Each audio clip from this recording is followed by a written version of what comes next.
Salut à tous et bienvenue dans cette nouvelle vidéo. Le sujet aujourd'hui, ça fait un petit moment que ça me trotte dans la tête. Sur internet, il existe des bases de données photos et vidéos, les Shutterstock et compagnie. Je me suis toujours dit, tiens, après tout, pourquoi pas aller regarder un petit peu le contenu qu'il y a là-dessus, sachant que donc là-dessus, vous êtes capable d'acheter en fait des photos ou des vidéos assez spécifiques, vous faites vos recherches, etc. Donc vous pouvez soit acheter du contenu, soit, dans mon cas, ce qui m'intéresse, vendre du contenu. Je me suis dit que j'allais essayer de me mettre à ça et faire mes premières réalisations avec ça, et je voulais partager cette expérience avec vous. Ce que je vais essayer de faire pour mes premières contributions sur ces plateformes, c'est que je me dis tiens, je vais essayer d'aller faire un petit truc assez simple, genre un timelapse. Je pense que je vais aller faire ça aux alentours de Paris. Je vais essayer d'aller repérer un petit peu à l'avance différents lieux, différents angles, prises de vue que je pourrais faire qui pourraient être intéressants avec le matériel dont je dispose. En l'occurrence, moi je vais uniquement utiliser ma caméra principale qui est celle qui me filme actuellement. Pas forcément énormément d'objectifs à disposition, j'ai pas de zoom, de téléphoto ou autre, donc je vais être relativement limité, donc il va falloir que je trouve quelque chose d'assez grand angle. En l'occurrence, si je m'embête à aller jusqu'à Paris, c'est parce que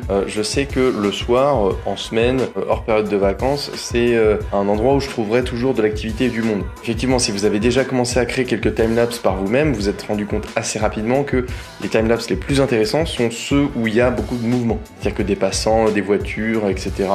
Il faut tout ça pour faire quelque chose de correct. Donc voilà, je vais vous montrer un petit peu comment je fais pour comment je me prépare, etc. 2-3 petites astuces qui vous permettront, si vous aussi vous voulez faire ça, ou même pour vous-même, hein, c'est pas forcément dans une optique Shutterstock, de partir à un endroit pour faire un petit tournage, qu'est-ce qu'il faut faire, pas faire, les choses à repérer, etc., comment être le plus efficace, parce que vous allez voir, il y a des petites choses très simples qui permettent en réalité de gagner un temps énorme sur le terrain. Bon allez, approchez-vous, je vais vous montrer tout ça. Bon, la première chose à faire, une fois qu'on a repéré à peu près la ville, l'endroit où on souhaite aller réaliser son tournage, ce qu'on va faire, nous, on va être un petit peu malin, en l'occurrence, vu qu'on est en pleine ville, on va utiliser les magnifiques outils informatiques à notre disposition, en l'occurrence Google Maps. Donc voilà, en l'occurrence sur Paris, bon, il y a les monuments qu'on connaît tous, la Tour Eiffel, l'Arc de Triomphe, etc. Donc on se dit, tiens, on va aller viser un petit peu ces monuments-là. On va se dire, tiens, on va faire aller un bâtiment, et puis on va s'en faire une bord de Seine, regarder un petit peu les bateaux passer. Ça pourrait être sympa. Bon, moi je vais me diriger en fait sur l'Arc de Triomphe en tant que bâtiment. Je trouve que c'est assez sympathique parce que il a une forme un peu particulière, d'accord, mais le rond-point de l'étoile tout autour, donc il va y avoir énormément de véhicules, il va y avoir aussi pas mal de gens, il est bien éclairé. Normalement on a quelque chose visuellement qui devrait être pas vilain. L'idée c'est que vous allez sur Google Maps et vous cherchez tout simplement déjà l'endroit qui vous intéresse. Et ensuite vous utilisez Street View en glissant le petit bonhomme sur les différentes rues pour regarder un petit peu en 3D comment ça se passe et surtout repérer un petit peu vos prises de vue.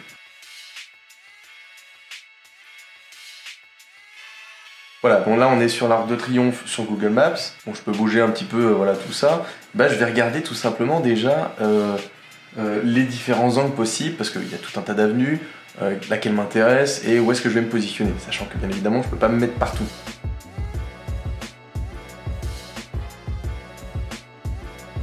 Bon, moi cet angle me plaît pas mal, donc du coup je repère que c'est entre Foch et l'avenue de la Grande Armée. Maintenant il me reste à trouver un endroit où je vais venir, je dirais, m'installer. C'est pas en étant en plein milieu des voitures que je vais réussir à faire quelque chose de correct. Je vois qu'ici il y a un spot, je dirais, au niveau des trottoirs, etc., avec un passage. Où ce que je vais probablement venir faire, c'est m'installer en fait un petit peu en retrait au niveau de cet emplacement. Donc quelque chose comme par ici, hein, en réalité. En plus je vois qu'il y a un banc à côté, je pourrais m'asseoir pour attendre pendant que le timelapse est en train de se faire. Voilà, là on devrait réussir à donc bien voir un arc de triomphe bien fixe, tous les véhicules autour.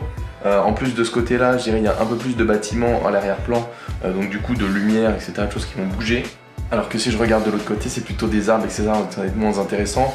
En plus, les arbres sur un timelapse, c'est vraiment à éviter parce que les feuilles qui bougent, c'est pas très agréable, quoi. Donc voilà, c'est bon, c'est repéré pour faire le shooting de timelapse de l'Arc de Triomphe. Bon, c'est pas tout ça, mais maintenant j'ai un spot en quai de Seine à trouver. Alors tant qu'à faire, je vais essayer de trouver quelque chose qui soit pas très loin de l'Arc de Triomphe. Ça, j'irai pas non plus de traverser tout Paris. Voilà, donc pas très loin de l'Arc de Triomphe, il y a aussi la Tour Eiffel, les Jardins du Trocadéro et la Seine. Du coup, je vais me diriger dans ces zones-là, entre le pont de l'Allemagne et le pont de Iéna. Je pense que ce qui pourrait être intéressant, c'est de venir se mettre plutôt par ici, là, dans cette zone-là. Il y a les bateaux parisiens, il y a la Tour Eiffel, il y a tout ce qu'il faut.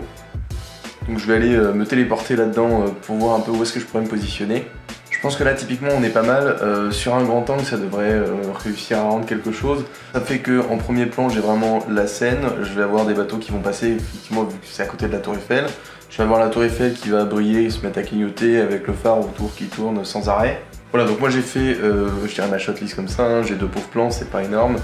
Mais au moins, en faisant ça, je me rends compte très rapidement de qu'est-ce que je vais faire, où je vais aller, je sais tout de suite où je vais aller, j'ai repéré les lieux avant, je vais pas, je dirais, errer pendant un quart d'heure dans la zone en me disant alors attends je vais me mettre là, ou plutôt là, ou plutôt là. Utilisez vraiment ça, ces outils, ça coûte rien, c'est très simple, et avec ça vous aurez déjà une bonne vision. Bon, c'est pas tout ça, mais on a quand même pas mal de matériel à préparer pour aller là-bas. Il me faut mon trépied, il me faut ma caméra, quelques batteries, des cartes SD, etc. Donc je vais m'organiser, je prépare mes petites affaires et je vous emmène avec moi.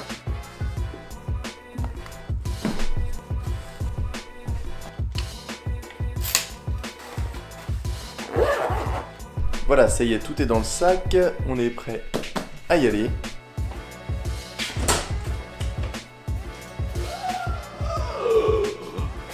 Beaucoup trop froid en ce moment, je vais clairement pas y aller comme ça. Attends, bouge pas.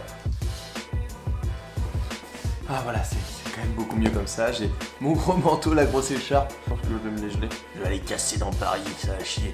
Voilà, bah c'est parti. Oh merde, bah oui, je comprends pas.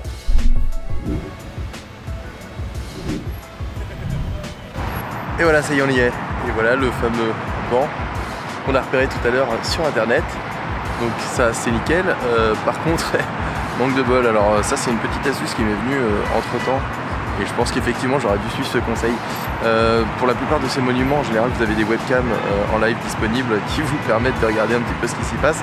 Et si j'avais pris le temps de consulter ces images, je me serais rendu compte qu'il y a un magnifique appareil de chantier là-bas au bout qui est actuellement en train de tout simplement nettoyer l'Arc de Triomphe. Il y a des travaux dessus ou je ne sais trop quoi. Du coup il est dans mon plan, donc c'est de la merde. Donc je vais faire le tour et puis on va espérer que là-bas il n'y ait pas ce genre d'engin. Voilà, c'est reparti.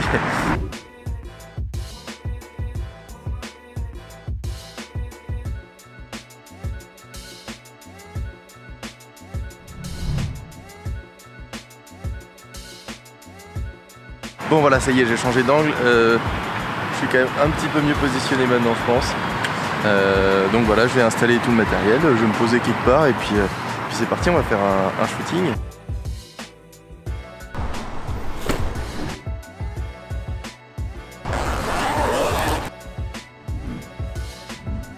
Je suis navré pour le son qui doit être vraiment dégueulasse sur la GoPro, mais ça y est, j'ai posé l'appareil photo, j'ai lancé le timelapse, maintenant il n'y a plus qu'à attendre. Bon, une autre astuce que je trouve là comme ça, en général sur un spot comme ça où il y a potentiellement du monde, si vous cherchez un endroit tranquille, toujours à côté des poubelles, hein, toujours.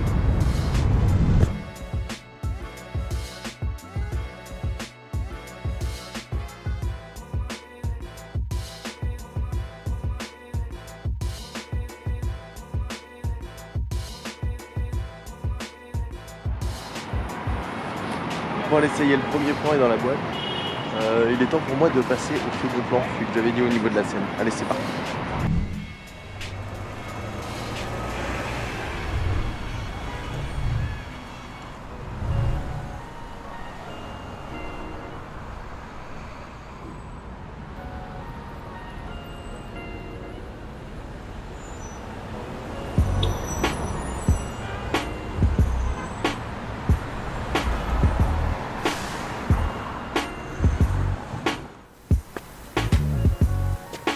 Bon, ça y est, je crois que cette fois-ci on est arrivé. Je suis sur le spot où je voulais me poser. Je vais me poser ici, je suis tranquille comme tout. Il y a quasi personne, c'est vraiment nickel. Donc voilà, je vais installer tout le matériel. Je suis navré, je manque un petit peu de temps, c'est la première fois que je pars un petit peu comme ça. Je suis parti en fait un peu à l'improviste pour tout vous dire. Du coup, c'est un peu short au niveau timing. J'ai pas trop le temps de filmer quand je m'installe, etc. et tout. J'ai pas trop le matos non plus. Donc, je vous propose juste de faire un petit truc.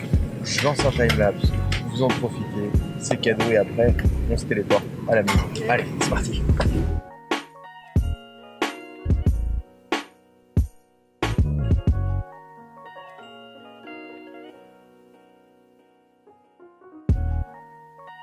Bon voilà, ça y est, j'ai fini je dirais mes différentes prises de vue et ce que j'avais à faire.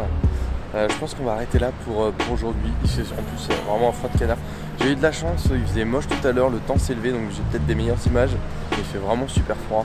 Donc là on va laisser la dame de fer tranquille. Et nous on va se rentrer à la maison pour aller commencer à éditer tout ça. Allez, je vous propose de la faire en rapide, donc on va se téléporter. C'est parti. Bon, voilà, ça y est, on est de retour au studio. Ça, ce serait pas mal d'avoir ce genre de téléportation tout le temps, mine de rien. J'ai l'ensemble de ce que je viens de filmer à remettre dans l'ordinateur. Voilà, bah c'est parti, au boulot. Voilà, c'est tout pour cette vidéo. J'espère que le contenu vous aura plu, éventuellement que ça vous aura donné quelques idées. Vous êtes de plus en plus nombreux à regarder les vidéos et je tenais à vous en remercier. N'hésitez pas à continuer de partager, à aimer, encourager des gens, je dirais, à découvrir, à s'abonner à la page. Dites-moi également ce que vous en avez pensé dans les commentaires de la vidéo et je vous invite à aller découvrir mes autres vidéos également. Je vous fais des gros bisous à tous et on se dit à bientôt pour une prochaine vidéo.